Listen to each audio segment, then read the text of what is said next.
L'étrange amitié.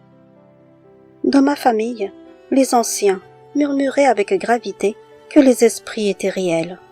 Ils croyaient qu'entrer en contact avec ces entités pouvait nous rendre malades, voire nous faire perdre la vie, car elles avaient le pouvoir de corrompre l'esprit et de nous entraîner vers la mort. Ces récits, portés par mes origines, ont toujours résonné en moi.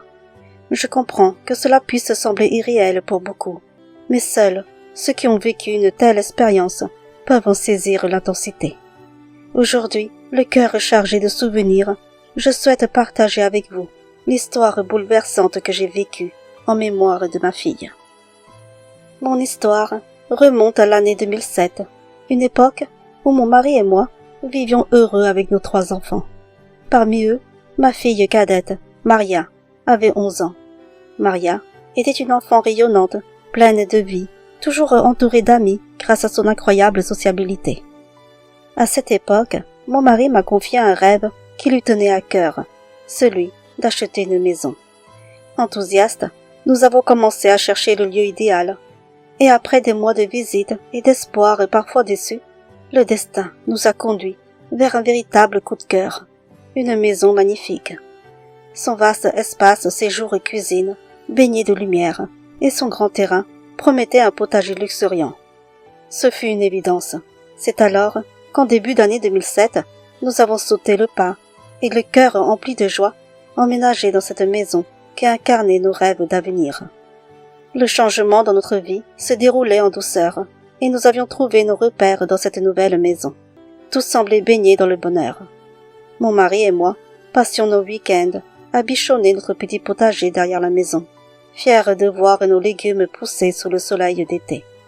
Lorsque les vacances estivales arrivèrent, nos 3 enfants se retrouvèrent à la maison pendant que nous travaillions. Ils profitaient de ces journées libres à leur manière. Un jour, Maria, ma fille cadette, me demanda avec des yeux pleins d'enthousiasme si elle pouvait aller se baigner au lac, tout proche de chez nous. Ce lac, situé à seulement 15 minutes à pied, attirait beaucoup de monde en été, et il faisait une chaleur écrasante. Je lui expliquai avec douceur qu'elle ne pouvait pas y aller seule, qu'elle devait être accompagnée de sa grande sœur ou de son grand frère. Maria, débordante d'énergie et d'envie, insistait pourtant chaque jour. Elle me répétait qu'elle était assez grande pour y aller seule, que d'autres enfants s'y rendaient sans accompagnateur, et que je n'avais pas de raison de m'inquiéter. Devant son insistance et son regard suppliant, j'ai finalement cédé.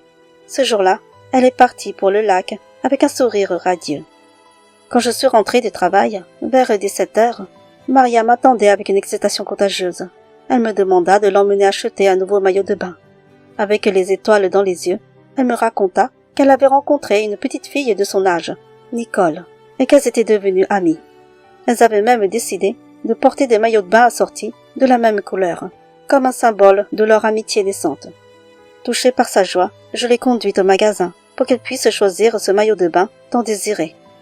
Tout le trajet de l'aller et du retour, Maria ne tarissait pas d'éloges sur Nicole, sa nouvelle amie. Ses yeux brillaient d'enthousiasme alors qu'elle me racontait chaque détail. Elle me disait que Nicole vivait dans l'avant-dernière maison au bout de notre allée. Je ne pouvais m'empêcher de sourire devant tant de joie. Une fois à la maison, Maria s'est précipitée dans sa chambre avec son sac de courses. Puis, peu après, j'ai entendu sa voix résonner, comme si elle discutait avec quelqu'un. Intriguée, je me suis rappelé que sa sœur et son frère étaient tous deux dans le salon. Je suis donc allée frapper à sa porte, curieuse. « Maria, avec qui parles-tu ?»« Avec personne, maman » m'a-t-elle répondu avec une légère hésitation. Devant mon insistance, elle a fini par m'avouer. « Je parle avec Nicole au téléphone. » Une drôle de sensation m'a traversée. Maria n'avait pas encore de téléphone portable, et le téléphone fixe était resté dans le séjour. Troublée, je suis retournée vérifier, et effectivement, le fixe n'avait pas bougé. Quelque chose clochait. Alors, je suis revenue toquer à la porte, cette fois plus fermement. « Maria, est-ce que Nicole est dans ta chambre avec toi ?» C'est alors qu'elle m'a ouvert, le regard calme, presque trop calme, et m'a simplement dit « Maman, je parle avec Nicole, mais elle est déjà partie. » Ces mots m'ont glacée. J'ai tenté de cacher mon trouble et lui ai dit de ne plus faire ce genre de blague. mais le malaise s'installait. Plus tard, au dîner, Maria a refusé de venir à table. J'ai dû la convaincre, presque la forcer. Même là, elle semblait ailleurs, silencieuse, distante. Une fois le repas terminé, elle s'est enfermée dans sa chambre, une habitude qu'elle n'avait jamais eue avant. Son comportement avait changé, et cela me laissait une inquiétude sourde, difficile à ignorer. Ce soir-là, une angoisse sourde me rongeait. Je racontais à mon mari le comportement étrange de Maria, son isolement inhabituel et ses discussions mystérieuses. Mais il balaya mes inquiétudes d'un geste, me rassurant avec douceur. « Tu sais, à son âge, c'est normal qu'un enfant parle parfois tout seul. Ne t'en fais pas. » Malgré ces mots, je ne pouvais ignorer ce malaise grandissant en moi. Les jours suivants, Maria continua à se rendre au lac presque quotidiennement.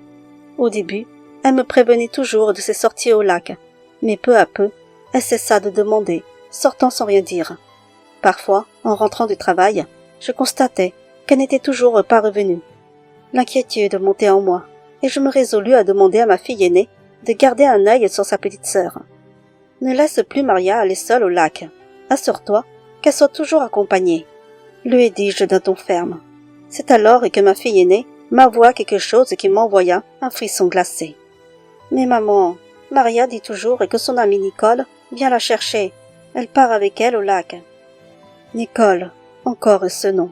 Le plus troublant, c'est que ma fille aînée ajouta qu'elle n'avait jamais vu cette fameuse Nicole, pas une seule fois. Mon inquiétude explosa en colère, mêlée de peur. Je sermonnai ma fille aînée, presque désespérée. « Nous ne savons pas qui est vraiment cette Nicole. Alors à partir de maintenant, tu dois accompagner ta sœur au lac. » Elle acquiesça, visiblement troublée par ma réaction. Mais au fond de moi, une question continuait de me hanter. Qui était vraiment cette Nicole? Et pourquoi personne d'autre que Maria ne semblait la voir? Le lendemain, alors que mon mari et moi étions au travail, Maria se préparait à partir au lac. Fidèle à ma demande, ma fille aînée lui proposa de l'accompagner. Mais Maria refusa catégoriquement, les larmes aux yeux, expliquant que Nicole, son amie, était très timide et ne voulait pas être vue par d'autres. « C'est maman qui l'a ordonné. Je dois venir avec toi, Maria », insista ma fille aînée. À ces mots, Maria éclata en sanglots, des pleurs si intenses qu'ils devinrent presque hystériques. Elle se mit à crier qu'elle ne voulait plus aller au lac si sa sœur l'accompagnait. Face à cette crise qu'elle n'arrivait pas à apaiser, ma fille aînée, désemparée, m'appela en urgence pour me demander de rentrer. Inquiète, je laissai tout tomber et rentrai plus tôt. À mon arrivée, j'ai trouvé Maria endormie dans sa chambre, son visage encore marqué par ses larmes. En posant ma main sur son front, je fus frappée par la chaleur. Elle était brûlante de fièvre. Je lui donnai un médicament, mais rien n'y fit. Sa température ne baissait pas.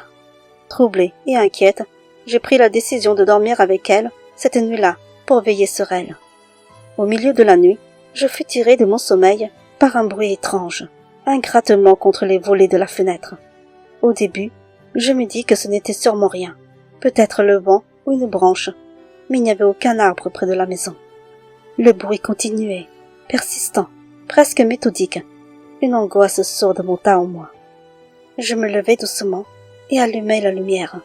Je suis allée réveiller mon mari, corps à moitié endormi. « Il y a quelqu'un qui gratte la fenêtre. Je suis sûre que ce n'est pas le vent, » lui murmurai-je. Il grogna, fatigué, me disant que cela devait être une simple rafale. Mais pour moi, c'était différent. Je le suppliai d'aller vérifier, mais il hésitait, épuisé. Finalement, il proposa de venir dormir dans la chambre, avec Maria et moi, pensant que sa présence me rassurerait.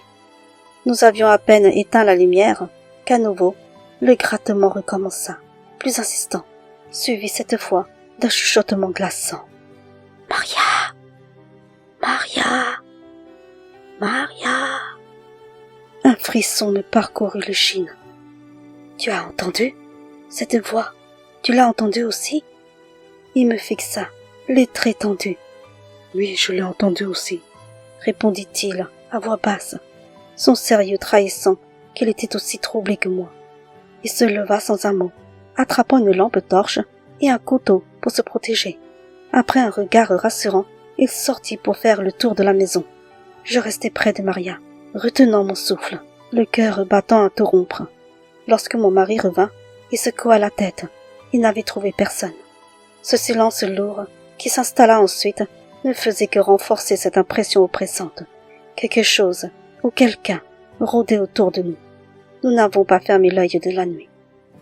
Le lendemain, encore troublé par les événements de la nuit, j'en discutais avec mon mari au petit déjeuner.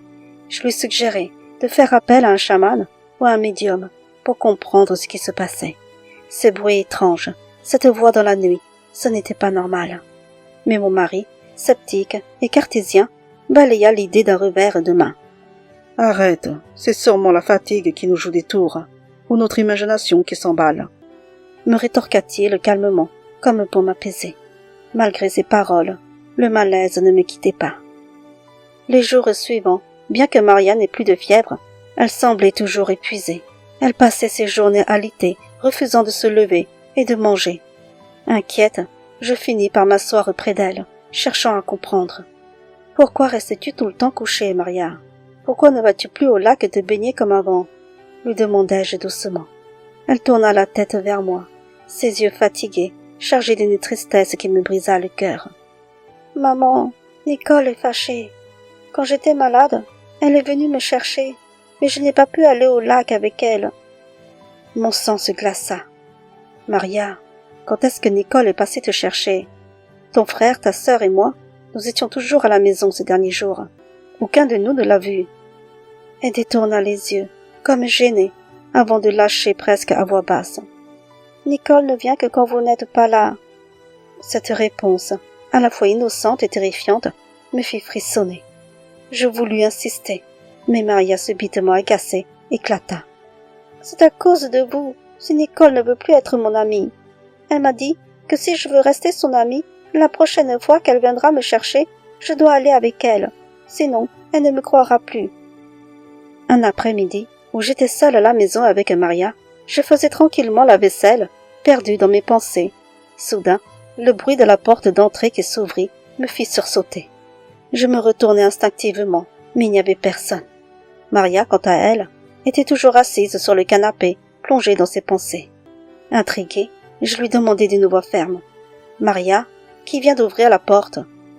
Elle leva les yeux vers moi, l'air calme, et répondit d'un ton presque naturel. « C'est Nicole. Elle est entrée, mais quand elle t'a vue, elle est repartie. » Une vague d'agacement monta en moi. Qui était donc cet enfant qui se permettait d'entrer chez nous comme si de rien n'était, sans même sonner ou demander la permission? Mon irritation mêlée d'inquiétude prit le dessus. Déterminée, je dis à Maria, « Je vais aller voir ses parents. Ils doivent comprendre que ce comportement est inacceptable. » Mais à peine avais-je pris cette décision que Maria éclata en sanglots. Elle se précipita vers moi, me retenant par le bras, ses larmes emplissant sa voix d'une panique déchirante. « Maman, non, n'y va pas. Nicole ne veut pas te voir. Même si tu vas chez elle, tu ne la verras pas. » Je laissai ma fille en pleurs et sortis en direction de la maison de Nicole, le cœur battant à tout rompre, tiraillé entre ma détermination et une étrange angoisse qui ne me quittait pas. Arrivé devant la maison que Maria m'avait désignée comme celle de Nicole, je fus accueilli par une scène paisible. Un jeune couple était assis dans le jardin, un bébé gigotant joyeusement dans leurs bras. Leur sourire chaleureux me rassura un instant, dissipant une part de l'inquiétude qui pesait sur mon cœur. « Bonjour » dis-je en m'approchant timidement du grillage. « Excusez-moi, mais êtes-vous les parents de Nicole ?» Leur sourire s'effaça légèrement, remplacé par une expression de surprise.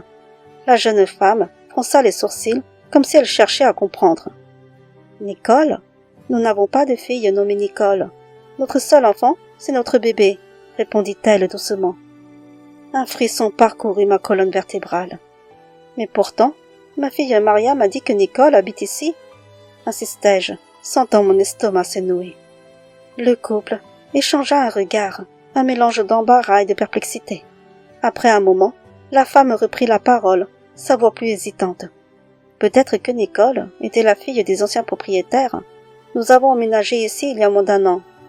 Le mari, visiblement mal à l'aise face à la situation, intervint pour m'apporter une solution. « Vous devriez peut-être en parler à nos voisins, juste là-bas, » dit-il en désignant la maison d'à côté. « C'est un couple de retraités. Ils vivent ici depuis longtemps. Il pourrait sans doute vous renseigner. Je l'ai remercié, avec un sourire forcé, mais en tournant les talons, une sensation étrange me gagna. Je ne savais plus quoi penser. Est-ce que Maria aurait pu m'inventer tout cela, ou bien me mentir? L'idée me troublait profondément. Déterminé à comprendre, je pris une grande aspiration et me dirigeai vers la maison des retraités que l'on m'avait indiquée. Arrivé devant leur porte, je sonnai, le cœur battant. Une dame âgée m'ouvrit, accompagnée de son mari, qui me salua chaleureusement. Essayant de garder mon calme, je me présentai comme leur nouvelle voisine, avant d'entrer dans le vif du sujet. Je suis venu vous poser une question un peu particulière. Connaissez-vous une petite fille nommée Nicole? Ma fille m'a dit qu'elle habite dans la maison voisine, mais les occupants actuels affirment ne pas la connaître. Le couple échangea un regard intrigué. Après un moment de silence, le mari fronça légèrement les sourcils et me demanda: « Vous parlez bien de la petite Nicole qui vivait à côté ?» Je sentis mon estomac se nouer, mais je répondis: « Je suppose que oui, ma fille est amie avec elle. » Le retraité hocha lentement la tête, mais son expression se fit grave. « Votre fille a dû se tromper, ou alors il s'agit d'une autre Nicole. Parce que la Nicole qui vit dans cette maison, elle est décédée. Elle s'est noyée au lac. Ses parents n'ont pas supporté de rester ici après ça, et ont vendu la maison. » Un frisson glacial parcourut tout mon corps. Mon souffle se bloqua un instant. « Décédée », répétai-je mentalement, le mot résonnant comme une cloche lugubre. Était-ce possible? Cette Nicole, dont Maria parlait, qui venait la chercher et entrait chez nous sans prévenir, pourrait-elle être un fantôme? La peur se saisit de moi, viscérale et oppressante. Je remerciai les retraités, ma voix tremblante, et pris le chemin de retour. Chaque pas semblait plus lourd que le précédent. Mes jambes tremblaient si fort que j'avais du mal à garder l'équilibre. À mesure que j'approchais de la maison, une certitude glaçante grandissait en moi. Quelque chose d'inexplicable et de terrifiant entourait cette Nicole, et Maria était au cœur de ce mystère. De retour à la maison, mon cœur s'alourdit encore en trouvant Maria allongée sur le canapé, le visage pâle, brûlante de fièvre. Mon instinct maternel hurlait qu'il ne s'agit pas d'une simple maladie. Affolé, j'ai immédiatement appelé mon mari, lui demandant de rentrer au plus vite. La fièvre persistait, implacable, et nous n'avons pas hésité plus longtemps. Nous avons conduit Maria à l'hôpital. Pendant qu'elle était emmenée pour passer des examens, je saisis l'occasion pour raconter à mon mari tout ce que j'avais appris sur Nicole. Mon cœur battait à tout rompre en prononçant ces mots. Notre fille est hantée. Je le sens. Cette fièvre n'est pas naturelle. Mon mari, pragmatique, fronçait les sourcils, sceptique, face à mes explications. Mais pour moi, c'était une évidence. Mes origines me poussaient à croire que de telles manifestations étaient réelles, qu'elles ne pouvaient être ignorées. Décidée à ne pas rester impuissante, j'ai appelé mes parents pour leur confier ce qui se passait. Ils ont immédiatement réagi, contactant un oncle chaman connu pour ses rituels de purification. Après 2 jours d'hospitalisation, les médecins n'ayant trouvé aucune explication à son état, nous avons ramené Maria à la maison. Elle semblait plus calme, mais je sentais une étrange lourdeur dans l'air, comme si quelque chose de sombre pesait encore sur elle. Le soir même, mes parents m'ont appelé avec un message inquiétant du chaman. Sa voix grave résonnait dans mes oreilles alors qu'il rapportait ces mots. « Votre fille est la cible d'un esprit. Ce fantôme a tissé un lien profond avec elle. Il aurait fallu intervenir plus tôt, car désormais, son esprit est sous l'emprise de cette entité. » Ces paroles me pétrifièrent. Le lendemain, le chaman est venu en personne pour effectuer un rituel dans notre maison. Les chants rituels et les incantations emplissaient l'atmosphère d'une intensité palpable. Je regardais, déchiré entre l'espoir et la peur, alors qu'il tentait de libérer l'âme de Maria et de renforcer la maison contre toute intrusion spirituelle. Avant de partir, il nous a mis en garde avec une voix grave et solennelle. « Votre fille ne doit pas quitter cette maison sous aucun prétexte. Pendant 3 jours, elle devra rester ici, cloîtrée. C'est le temps nécessaire pour que l'esprit relâche son emprise. » Nous avons promis de suivre ces instructions à la lettre. J'avais pris 3 jours de congé pour rester auprès de Maria et la surveiller. Ces jours furent à la fois un soulagement et une épreuve. Lentement, elle semblait aller mieux. Elle recommençait à manger, retrouver des couleurs, et je m'accrochais à l'espoir qu'elle s'en sortirait. Le 3e jour, mon mari était à la maison avec moi. L'après-midi, il s'était assoupi sur le canapé, tandis que je rangeais la cuisine. Occupée par mes tâches, j'ai demandé à Maria de réveiller son père pour qu'il m'aide à étendre le linge dans le jardin. Peu après, j'ai entendu le bruit de la baie vitrée qui s'ouvrait. Pensant que mon mari s'était levé pour m'aider, j'ai continué mon ménage. Mais à un moment, en jetant un œil au salon, mon cœur s'est figé. Mon mari était toujours profondément endormi. Un vent glacial de panique m'a traversé. Maria, elle était sortie. Je me suis précipitée dans le jardin, le souffle court, et l'ai trouvée là, en train d'étendre le linge, comme si de rien n'était. « Maria, rentre tout de suite !» ai-je crié, mon cœur battant à tout rompre. Elle s'est tournée vers moi, surprise par mon agitation, et m'a répondu calmement. « Maman, je n'ai pas réussi à réveiller papa, alors je me suis dit que je pouvais le faire. » Tremblante, je l'ai ramenée à l'intérieur, essayant de masquer ma peur.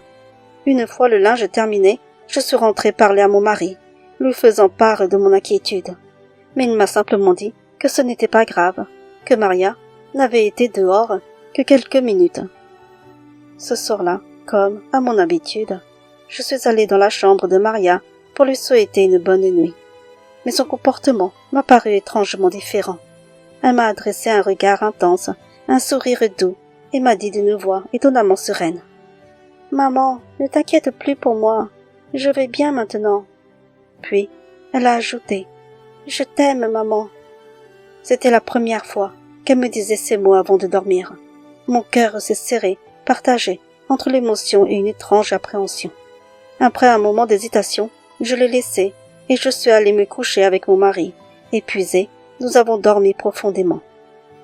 Au petit matin, tandis que je préparais le petit déjeuner, je remarquai que tout le monde s'était levé, sauf Maria. Mon mari, inquiet, est allé la réveiller.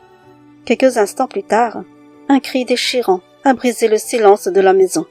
Mon cœur s'est emballé et je me suis précipitée dans sa chambre. Là, je l'ai vue. Maria étendue, immobile. Son visage paisible comme si elle dormait, mais son cœur ne battait plus.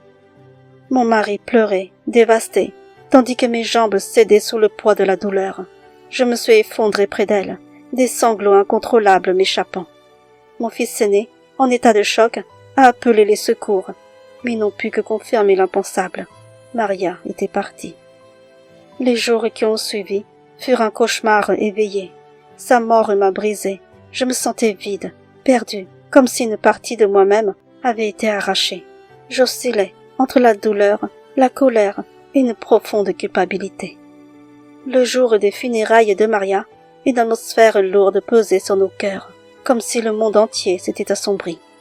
Le chaman était présent, son regard empreint de gravité, ses paroles furent comme des lames transperçant nos âmes. « Je vous avais prévenu. Vous n'auriez pas dû la laisser sortir, pas même un instant. Si vous aviez suivi mes recommandations à la lettre, elle serait encore parmi vous aujourd'hui. » Ces mots résonnèrent en boucle dans ma tête, amplifiant une culpabilité déjà écrasante. Mon mari et moi échangions des regards silencieux, partagés entre douleur et regret. Nous nous sentions responsables, rongés par cette idée insupportable que nous aurions peut-être pu la sauver, que nous avions échoué à la protéger. Des larmes coulaient sans retenue, tandis que le cercueil de notre fille disparaissait sous la terre. Chaque pelletée de terre semblait nous ensevelir avec elle, noyant nos cœurs dans un océan de remords. La voix du chaman continuait d'écho dans mon esprit. Ces seuls mots. Aujourd'hui, Maria vit encore dans nos cœurs, dans chaque souvenir, dans chaque objet que je conserve précieusement. Parfois, je sors ses affaires, je caresse ses vêtements ou regarde ses dessins, comme pour me rapprocher d'elle, pour entendre à nouveau son rire dans ma mémoire. Elle me manque chaque jour, mais son souvenir m'enseigne une vérité que beaucoup ignorent. Certaines forces invisibles, inexplicables, existent bel et bien. Avant tout cela, Mon mari était un homme rationnel, ancré dans le concret, rejetant tout ce qui relevait de l'invisible. Mais cette tragédie a ébranlé ses certitudes. Aujourd'hui, il ne dit plus « je n'y crois pas ». Il sait, comme moi, que le monde cache des mystères que nous ne comprenons pas toujours, mais que nous devons respecter. Ne sous-estimez jamais ce que vous ne pouvez pas expliquer. N'ignorez pas ce qui dépasse votre compréhension. Si cette histoire peut prévenir ne serait-ce qu'une personne, alors peut-être, quelque part, la lumière de Maria continuera de briller à travers cette leçon.